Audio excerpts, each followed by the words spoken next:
Бүгүн 1-майда Кыргыз-Тажик чек арасынан каза болгондордун саны 33кө жетти. 163 киши жаракат алды. Жалпы жонунан 20 миңден ашуун үй жайын таштап качып чыкты.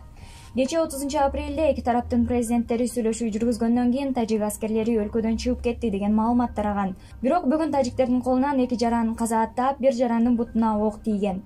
УКМКнын маалыматына караганда саат 12:45ке карата Кыргыз-Тажик чек арасында кырдаал кайра чыңалды. Баткен облусунун Лейлек районунун аркы аймагында тажик аскерлери Кыргызстандын жарандарынын турак жайларын көздөй ок чыгарып жатышат. Айылдын тургундары буга чейин эвакуацияланган. Тажикстандын аткылоосунан оор жаракат алган 49 киши Бишкектеги ооруканаларга которулду. Анын 3өөнүн абалы өтө оор, мээлери чайкалган, дене мүчөлөрү сынган. Кыргыз бийлиги азырынча күч колдоно элек. Айрым маалыматтарда чек арада атайын кызматкерлер жок, жай тургундар кайтарып турганы айтылып жатат.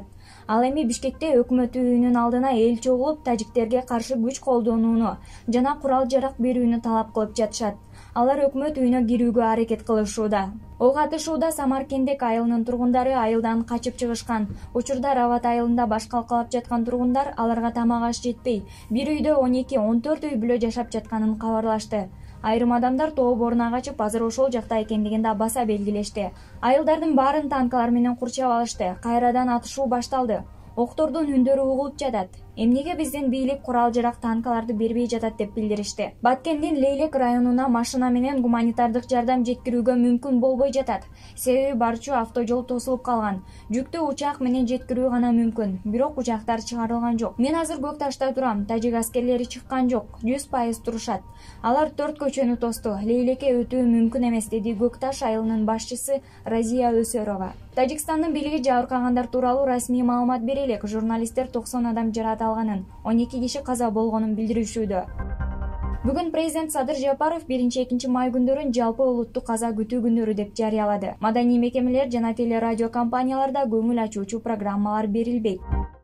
Октон каза болгон Лейлектин Интернационал айылынын тургуну Мадина Рахматжанованын апасы менен сиңдисине Бишкекте операция жасалды.